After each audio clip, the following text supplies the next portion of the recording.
एक बेहतरीन हलीम की पहचान उसका जायका और उसका रेशेदार टेक्सचर है। आज हम रेस्टोरेंट से हज़ार गुना बेहतर दहलीम घर पे बना के तैयार करेंगे, वो भी बग़ैर ज़्यादा मेहनत और मुशक्क़त के।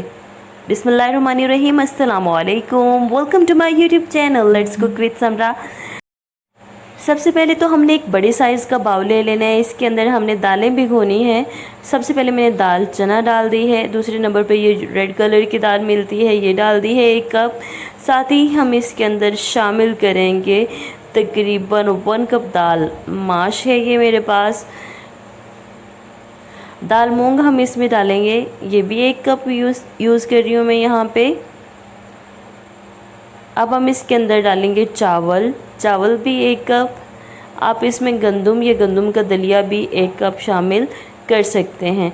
अब हम पानी डाल के अच्छी तरह से सारी दालों को मसलेंगे ताकि इसके ऊपर जो मिट्टी है वो निकल जाए। 2 से 3 दफ़ा हमने साफ़ पानी के साथ इन सारी दालों को धो लेना है। जब तक पानी अच्छी तरह से शफ़ाफ़ नहीं होगा तब तक हम इसको धो लेंगे। हल्के हाथों से इस तरह से दालों को मसलते हुए हमने पानी गिरा देना है। जब तक पानी अच्छी तरह से साफ़ नहीं होगा तब तक हमने अपनी दालों को इस तरह से धो लेना है। और अब पानी डाल के हमने दालों को भिगो देना है। तकरीबन ओवरनाइट इसको भिगो दें, कम से कम 8 से 10 घंटों के लिए। ढक्कन दे के ऐसे ही हम इसको रूम टेम्परेचर पे छोड़ देंगे। अब इस बात का ख्याल रखना है कि दालें हमारी पानी के साथ पूरी तरह से कवर हों, ठीक है।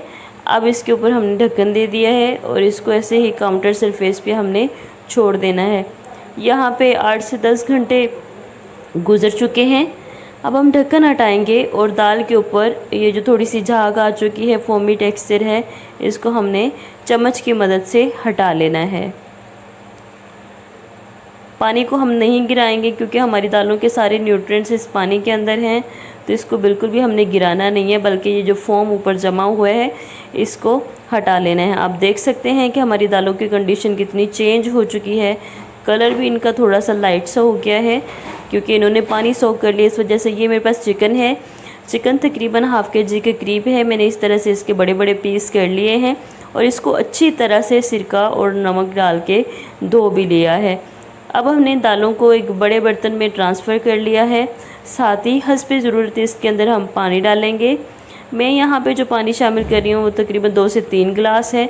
अगर तो आप प्रेशर कुकर में अपनी दालों को बॉईल कर रहे हैं तो फिर आपको इतना ज़्यादा पानी डालने की ज़रूरत नहीं है। मैं प्रेशर कुकर के बगैर बॉईल कर रही हूँ। साथ ही मैंने इसमें शामिल कर दिए है 1 खाने का चम्मच नमक और आधा खाने का चम्मच हल्दी पाउडर, ठीक है। अब हम ढक्कन दे देंगे। चूल्हे की आंच दरमियानी रखनी है। और साथ ही मैंने इसके अंदर चिकन भी डाल दिया है जो मैंने धो के साफ़ करके रखा हुआ था। चम्मच चला के मिक्सअप कर लिया है सारी चीज़ों को। अब हम ढक्कन दे देंगे और अपनी दालों को उबलने देंगे। थोड़े थोड़े टाइम बाद आपने ढक्कन हटाते रहना है। इसके ऊपर शुरू में जो झाग जमा होगी वो भी आपने हटा लेनी है। यहाँ पे आप देख सकते हैं कि दालें हमारी बॉयल हो रही हैं। दालें जब अच्छी तरह से बॉयल हो जाएं तो बेहतर हल ये है कि इनको ठंडा होने दें और ब्लेंडर जग में डाल के अच्छी तरह से ब्लेंड कर लें। नहीं तो साग को घोटा लगाने के लिए जो मधानी हमारे घरों में होती है उसके साथ आपने इसको करना है।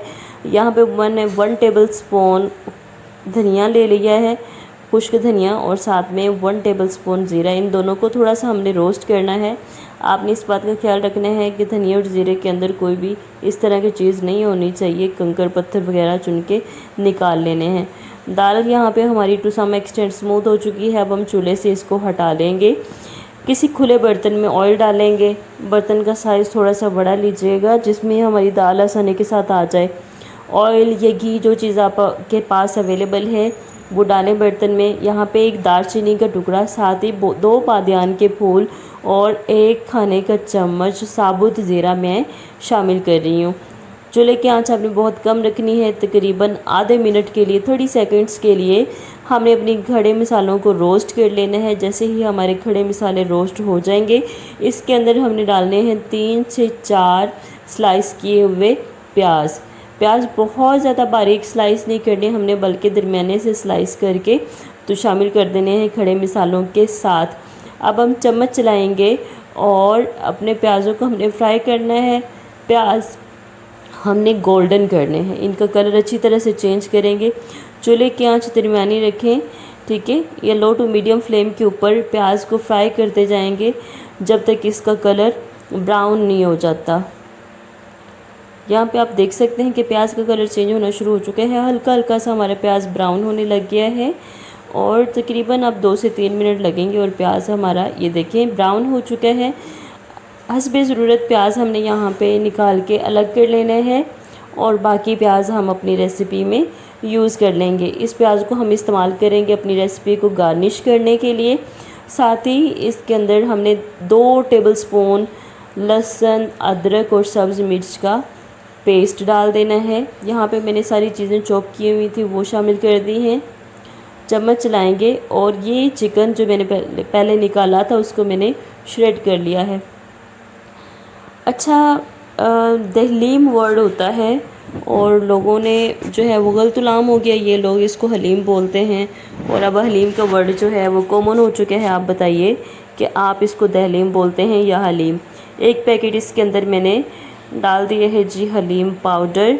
इससे बहुत ही बेहतरीन सा जायका आएगा, रेस्टोरेंट स्टाइल बिल्कुल। थोड़ा सा पानी डालेंगे और हमने लो टू मीडियम फ्लेम के ऊपर इस तरह से अपने चिकन को गलने देना है। अच्छी तरह से ये पहले ही गल चुके हैं, इसको मैंने श्रेड कर लिया है, लेकिन मिसालों को हमने पानी डाल के थोड़ी देर के लिए भून लेना है ताकि इनका कच्चापन इस तरह से दूर हो जाए। यहाँ पे जी देखें हमने दही शामिल करना है, 3 से 4 टेबलस्पून दही हम डाल देंगे, ठीक है। और दही को शामिल करने के बाद चूल्हे की आंच हमने बहुत ही कम कर लेनी है। कम आंच पे दही को हम पकाएंगे ताकि इसका कच्चापन अच्छी तरह से दूर हो जाए। अगर चूल्हे की आंच ज़्यादा होगी तो हमारी दही फटना शुरू हो जाएगी, इसका दानेदार सा टेक्सचर नहीं आएगा। चूल्हे की आंच आपने कम रखनी है और इस तरह से दही को भी थोड़ी देर के लिए अपने बाकी मसालों के साथ भून लेना है। जैसे ही हमारे मसाले भुन जाएंगे तो हमने इसके अंदर 2 खाने के चम्मच यानी कि 1 टेबलस्पून ज़ीरा और खुश्क धनिया का जो पाउडर तैयार किया था रोस्ट करने के बाद वो डाल देंगे। ये फ्रेश बनाया हुआ मसाला हमारी रेसिपी को नेक्स्ट लेवल पे ले जाएगा, बहुत ही ज़बरदस्त टेस्ट हो जाएगा।